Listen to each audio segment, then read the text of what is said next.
Good evening, everybody. Good evening, and good evening. Let some people get in here before we get going.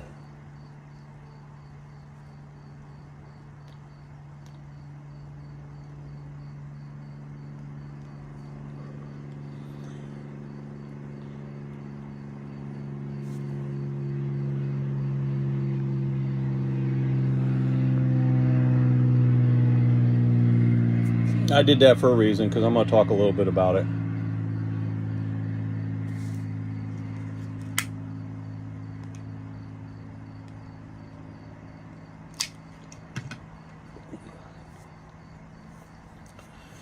Darlene, Donna,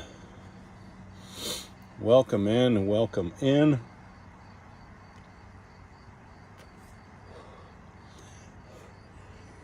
It is Sunday evening. I hope everybody has had a great afternoon.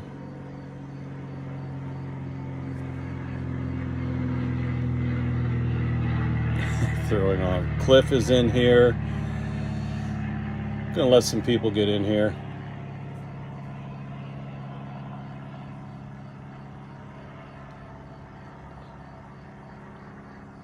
Beverly.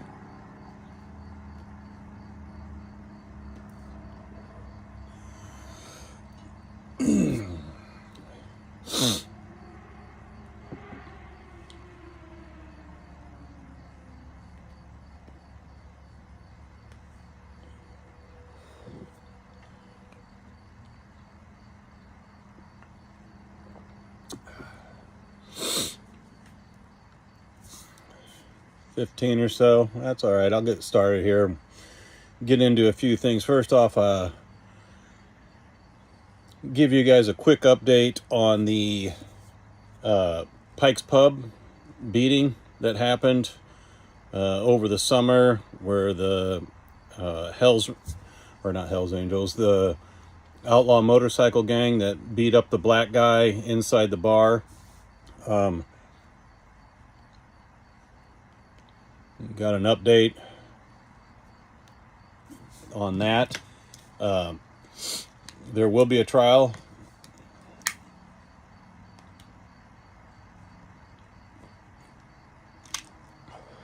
The trial is going to begin next year in May. All 6 of the defendants will be tried at the same time. Justin Wirt, they're all being charged for the same crimes, except Justin Wirt has a strangulation charge added onto him. So all of the defendants for the outlaw motorcycle gang that beat up Mr. Simmons, they will all be tried together. That trial is set to begin next May at the Allen County Superior Courthouse. Those of you that don't know what that's about, you guys can go and check out. You guys can view the footage for yourself. I covered some of the protests from it. I also covered the news conference with the gentleman that was assaulted inside that bar. Those of you who don't know, there was a gentleman, African-American gentleman, that was inside of Pikes Pub. He was eating dinner. There was a room full of outlaw motorcycle gang people and that came in, that were in there. He was a frequent customer of the pub. He got into a confrontation with them, and it was like 7-on-1. They beat this gentleman up, threw him to the ground. They threw chairs on him. They used racial slurs at him. One gentleman put him in a chokehold while he was on the ground. They stomped on him while yelling racial slurs to him. In no way does that justify anything that anything that he did justify that happening to him. It was a disgusting display of barbarism, I would have to say. There's no place for that in our society. I was disgusted by it. I went to a city council meeting where they were talking about the Pikes Pub losing its liquor license. The community has strong support for that. The city of Fort Wayne is not handling that investigation. That is being handled by the Allen County Sheriff's Department because it was just outside the city limits of Fort Wayne. So therefore, it's not in their jurisdiction. The FBI is involved in the case on bringing more charges to them. So there might end up being some more charges coming. But I just wanted to give you guys a quick update because that is something I'm following. If I can make it to some of the court dates when they start in May, I will definitely try to get there. I think they scheduled it for, according to the news, they scheduled it for at least a week's worth of court case.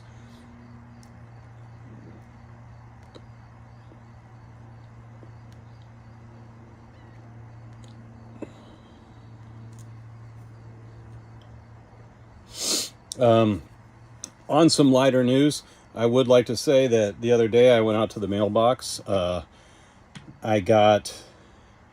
to go get the mail, and there was a package in the mail, and I was like, I don't remember ordering anything. I don't remember anything that was supposed to be sent to us. So I got this package, and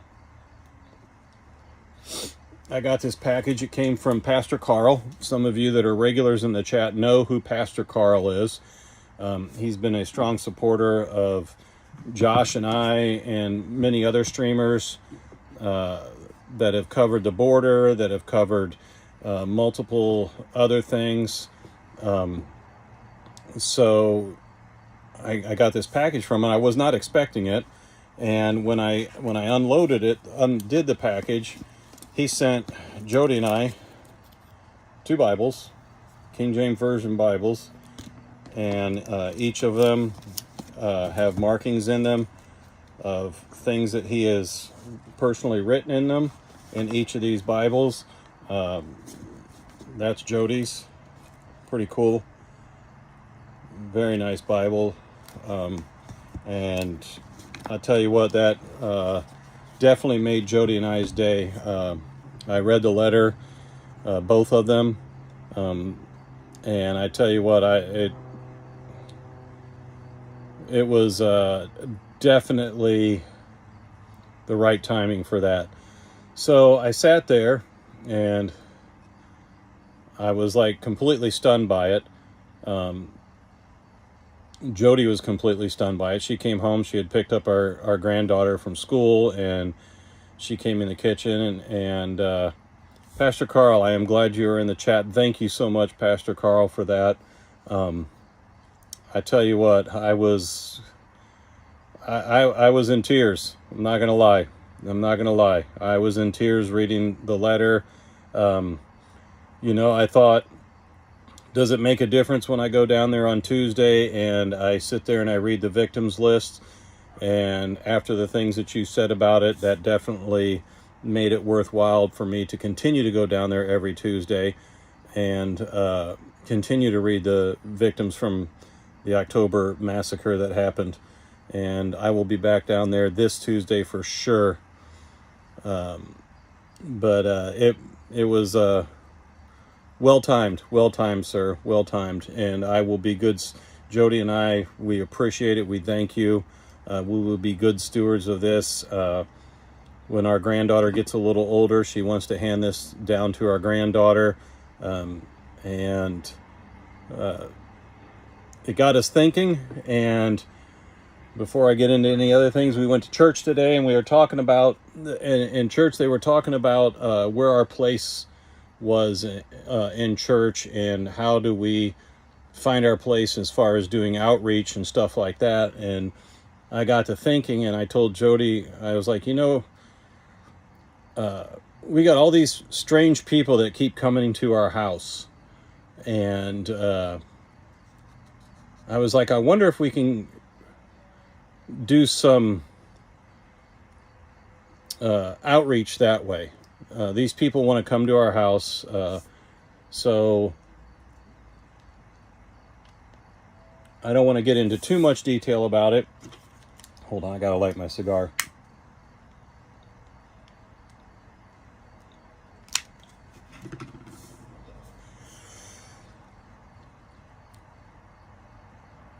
I sat there and I told Jody, I said, I wonder if we can find some miniature Bibles, King James Version Bibles, on the internet, some small ones that are inexpensive. And she's like, I'm sure there's some out there, on Amazon or whatever. So she looked it up and we found some that were like $3 and some change a piece. So she bought some. We bought 10. And since these people like to send people to our house, we're going to go ahead, and anytime somebody wants to come to our house, we're going to take that time to look at that as an outreach, and we're going to give these people a Bible. If we need more than 10, we'll buy more than 10, but we're going to start off with 10. So if people want to send people to our house, that's fine. That gives us a chance to do what God has asked us to do, and that is to reach out to the unchurched, which we're going to take that opportunity to do that. So we will make sure that we continue with what Pastor Carl has done by giving us Bibles, that we're going to do our part, and we are going to hand out Bibles to the people that decide they want to come to our house. So keep sending them. We'll just keep handing out Bibles. I don't care, what it costs. $3 a Bible ain't much. So, and if it gets the word out of God, and it's, if 50 people come to our house and we only reach one, it is well worth it. If it makes other people question their own morale and their way of living, then we've done our part. That's all we can do. And we're going to go ahead and do that. Jody thought it was a great idea. She's already ordered them. It doesn't take long to get here.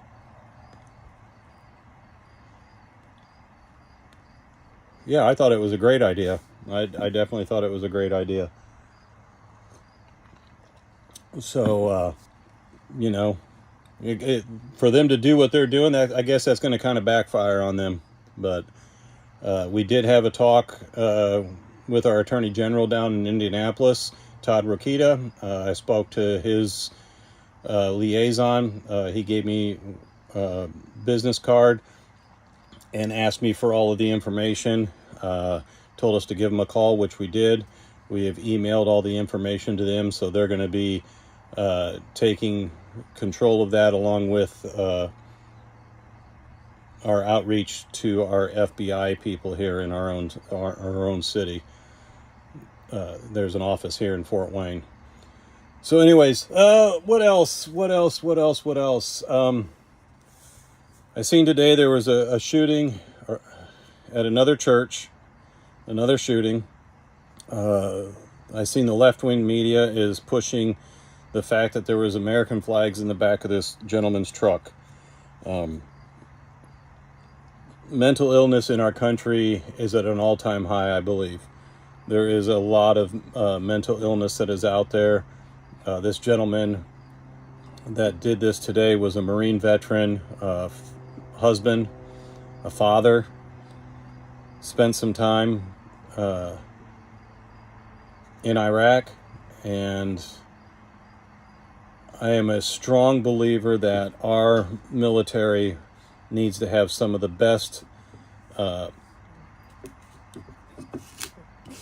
they need to have the best mental care when they come back from serving our country. I think that mental psychological help should be mandatory for every military veteran that comes back, whether they think they need it or not. There might be underlying causes that they don't even know about or have even thought about, and those underlying causes may not come up right away when they come back from serving our country and seeing some of the most horrific things that they've seen. But I think if we tackle it early on, we can save people from doing what happened today. There is no justification for that. That was a horrific thing.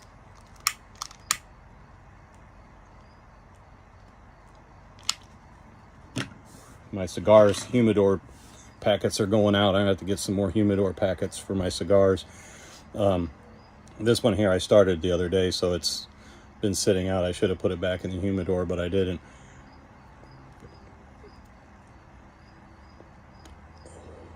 But I think our military veterans deserve that. That's the least that we can do for the fact that they simply have that they have put their lives on the line for our freedoms, and they have served our country. So we need to supply them with whatever medical, psychological care that they need, and they shouldn't have to worry about that, rather than to afford it or to even pay for it. It's terrible what had happened, but mental illness is out there, and there's a lot of people that are pushing children to make life-changing decisions to themselves that are going to have mental implications later on in life. And we're seeing that happen, on a continuing basis of what is going on out there. And it's a shame that that's happening right now.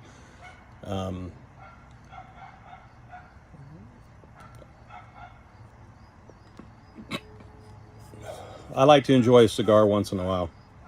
I'm sorry, that's my Achilles. I smoke a cigar every once in a while.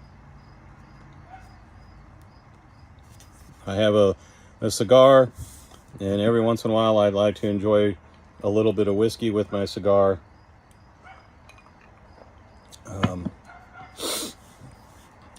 Also, I want to talk about Charlie Kirk, and where do we go from here as a society, as a conservative movement, as a country. There's a lot of things that are being promoted out there from Charlie Kirk. I am excited to see the amount of enthusiasm they are for people wanting to start chapters in high schools, in colleges. The only thing that I caution is keep the passion alive. Don't let the passion that you're feeling now fade. And it's very easy to do. It happens all the time. I remember quite a few years ago when my wife and we took a bunch of senior high kids to Acquire the Fire. It was called Battle Cry. It was in Detroit, Michigan at Ford Field. You had 60,000 high school students that had filled a stadium. They were all passionate about God and about Christ. We came back from that trip, and they were fired up in the church. They were fired up to be leaders and to reach in their own high schools and all that kind of stuff. And it's easy because after 6 to 8 months, that same passion that they felt that weekend tends to disappear. I don't want to see that happen with Charlie Kirk's legacy, with the message that he was trying to bring to the young people. So to the young people out there that are starting these chapters and that are starting to want to be active in politics, don't get discouraged. Stay strong. Follow the course. Follow the path. Because when you feel like it's not working or you get discouraged, that is just another way that Satan wants himself to win. He is winning when you start to feel that way. And when you start to feel that way, that is probably the time when you need to dig deep, mostly in your spiritual journey, to push through that.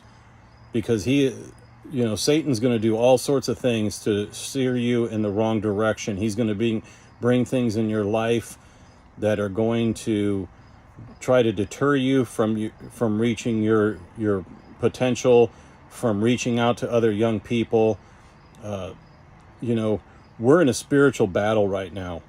Not just a political battle between right and left, but we're in a spiritual battle between what is good and what is bad. And I know it's easy to get caught up in all the bad stuff that is happening in the news. There's so much of it out there. But stay the course. Stay involved in your church, and keep reaching the younger kids that are out there. That's what Charlie would want.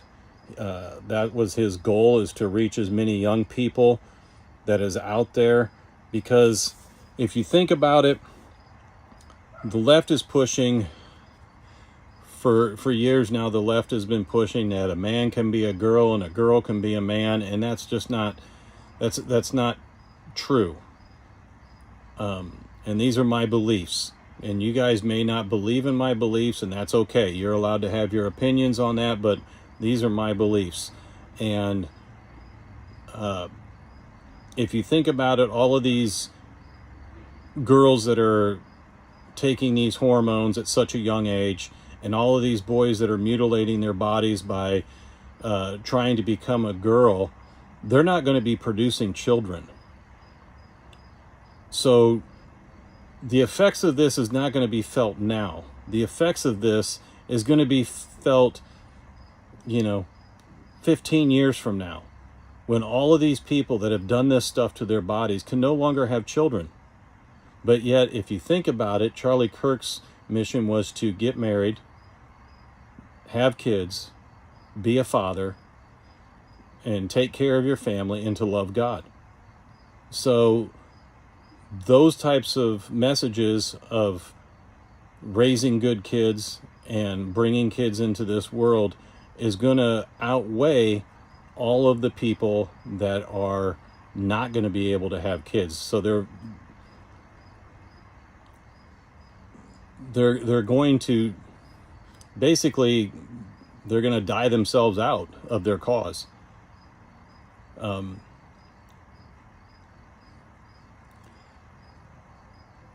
I wish that more parents that do these things to their kids at such a young age would step back and let kids be kids. Let's not push this transgender indoctrination on young children that are not of age. If you're an adult, you can do whatever you want, and that's exactly, you have the right to do that when you're an adult.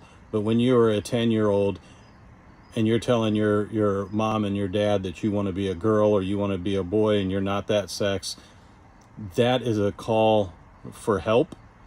I think that is a call that you need to have that child possibly go seek some mental help, and help that child through it that way. Not just automatically be like, okay, let's go take hormones, let's go take testosterone, let's go have surgery that's going to mutilate your bodies for the rest of your life when you're a 10-year-old. If you're 18, do what you want. You're old enough to vote, you're old enough to go to war, you're old enough to make that decisions. But leave the kids alone. Leave the kids alone. So Charlie Kirk has left big shoes to be filled. He was one man up there talking to campuses all across this country.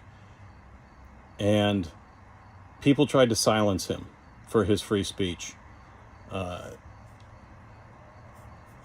And that, I think the opposite has happened, because what they had with one man, they now have with millions and millions of people all around the world who are wanting to continue his legacy of Turning Point and reaching out to college campuses and reaching the unchurched, reaching students that have different views than them. And I think that's a good thing. I really do. I do believe that that is a good thing. Our world right now that we live in is a very tumultuous world. We are living in times where our country is very divided between what is right and what is wrong. Our country is very divided politically. And I will say this, I have voted Democrat before in my younger years. I actually voted for Bill Clinton, and a lot of people, they said, oh, well, look what he did with Monica Lewinsky and all that kind of stuff. And I'm like, I didn't vote for him back then because of what he personally did. I voted because of the policies that he was bringing forth. Him and Newt Gingrich, they had a balanced budget. I didn't vote for Donald Trump because of everything that he says. I don't agree with everything that Donald Trump says, but I voted for Donald Trump because of his America First policies. For so long, our country has been so busy taking care of other countries that we have forgotten about our own citizens. Our own citizens have been completely forgotten about. Our homeless people have been forgotten about. Our military has been forgotten about. Our elderly people have been forgotten about. We turned a blind eye to homeless people. I seen that firsthand when I went to the border, and I was in California with Josh, and I was going around, and he took me down to where all the homeless people were on Skid Row and all that kind of stuff. And I don't understand them that can just walk by people going to work or going about their daily business and not be affected by that. One thing that really caught my eye was we were getting ready to head out of town to head down to Jacumba, and we stopped at a McDonald's one morning for breakfast. We were getting ready to get on the highway, and we pulled in the parking lot there, and there was a homeless man sleeping on the sidewalk with his legs halfway into the drive-through. Cars were having to go around his legs to avoid driving over him, and nobody did anything. And that blew my mind, that nobody would take that moment to move his legs or to whatever. Luckily, when we were finally done getting our food in there, he had sat up and was leaning up against the building, asking for money and stuff like that. But we got to quit turning a blind eye to this. We need to start looking at our own communities and what's going on in there. And you have these politicians like Gavin Newsom and stuff that have spent billions of dollars on homelessness and have gotten nowhere with the homelessness. And I think it's time that we take care of our own country before we start taking care of other countries. We spend billions and billions and trillions of dollars on all these other countries, helping them on stupid things.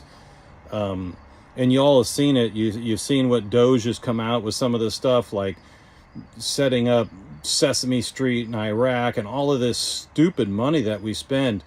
We're writing checks that we have no money for. And I think that's one thing that we need to push more on, is to quit all of this stupid spending. And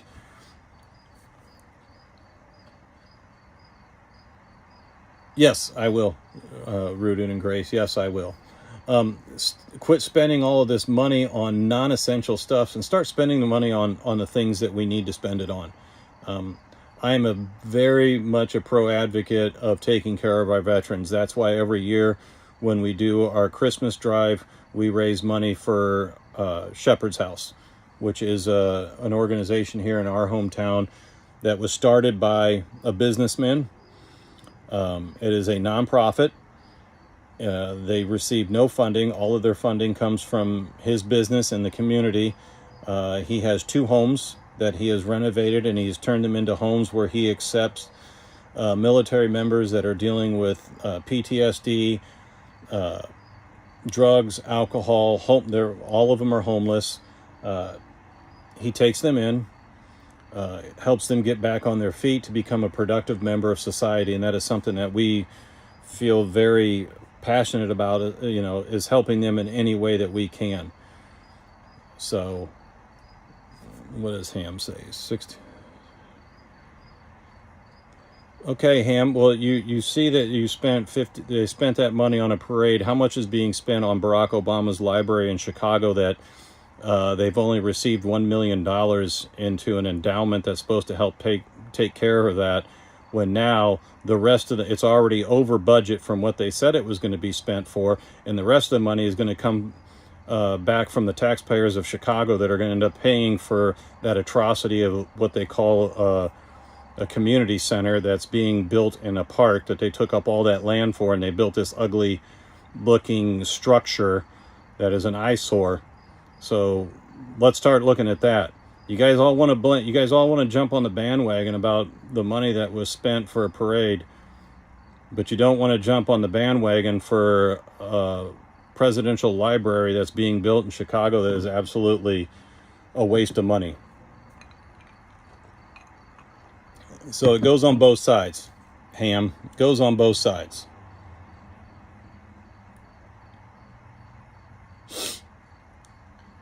But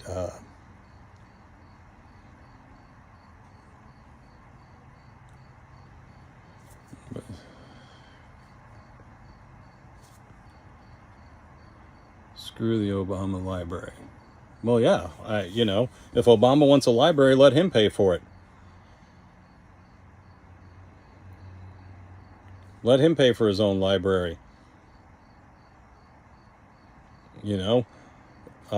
The parade that happened in D.C., that was the anniversary of the United States Army. That paid tribute to all of the veterans that have fought from the inception of the beginning of the Army up and until current times. So we paid homage to all of the people that have been in the Army. So why don't we look at all the millions and billions of dollars that have been spent on illegal immigrants in this country? Over 10 million illegal immigrants that came into this country that received free health care, free housing, debit cards, hotel rooms, airplane tickets, all over the country to wherever they want to go. I saw it firsthand. I followed it. I followed it all the way from when an illegal immigrant comes into this country to where they go to the NGO stations, where they go to a hotel, where they get loaded on a bus, where they get taken to an airport, they go past TSA security, they're given a manila envelope wherever they want to go with a debit card and their cell phone, and they get to go to whatever state they choose to want to go to. Let's stop that, which we did, which Trump did. Trump did stop that. So that's a good thing. That's a good thing.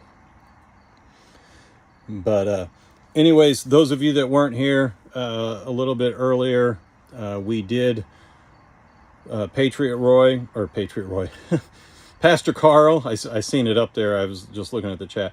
Pastor Carl had sent Jody and I a couple Bibles. See, these are the Bibles that was sent to us, and they have tabs in here, and each tab he has personally written stuff down. Talks about receiving eternal life.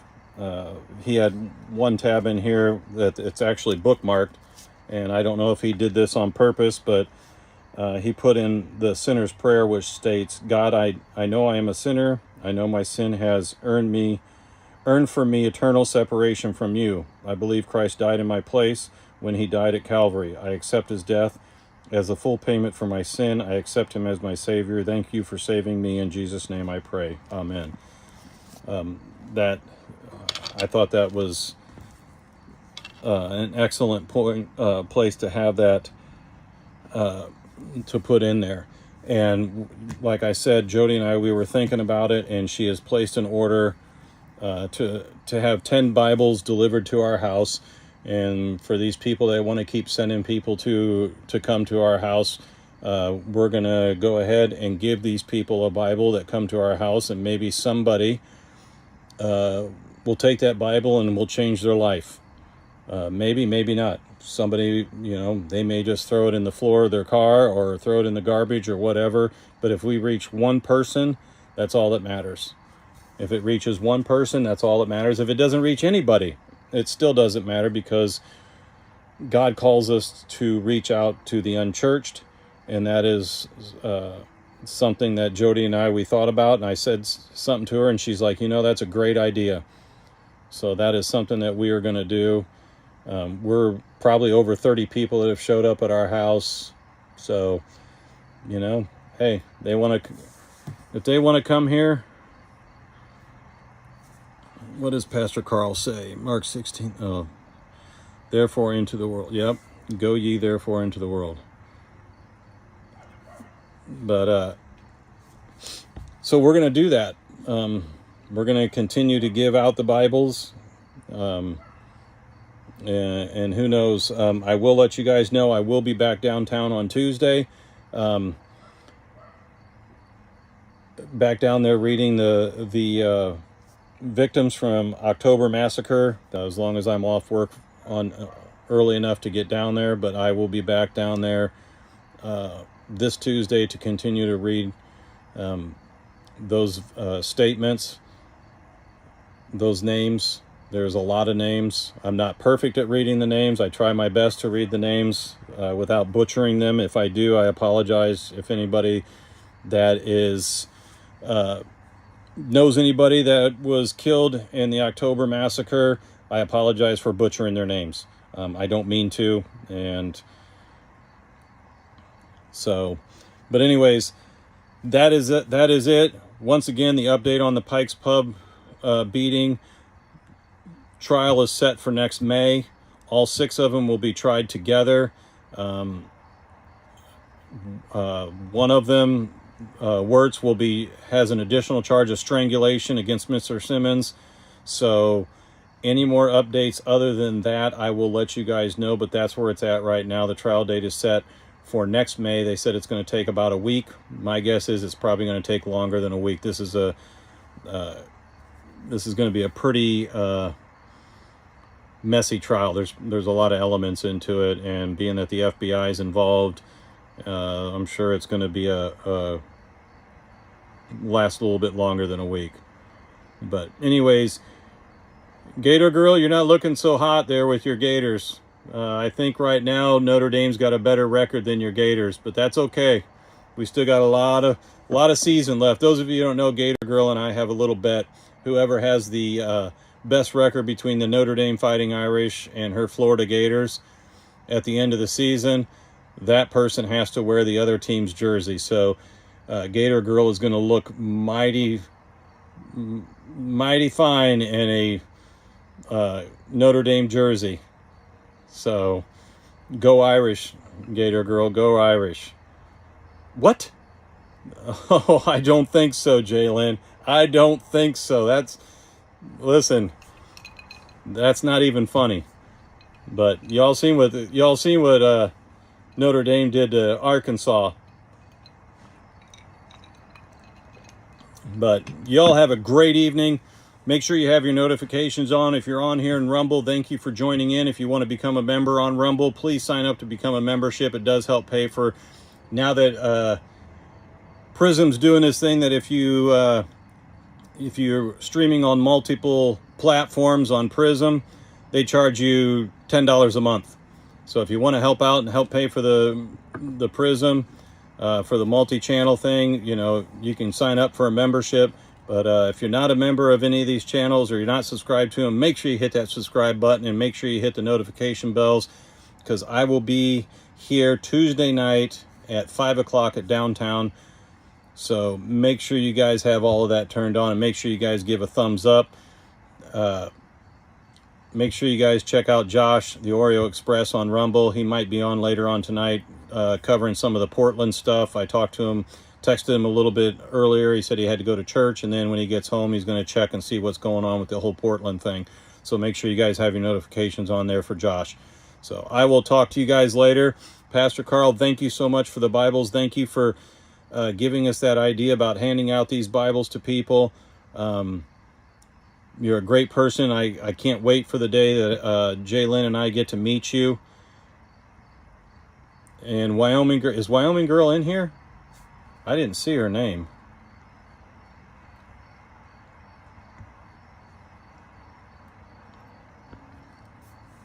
If anybody knows,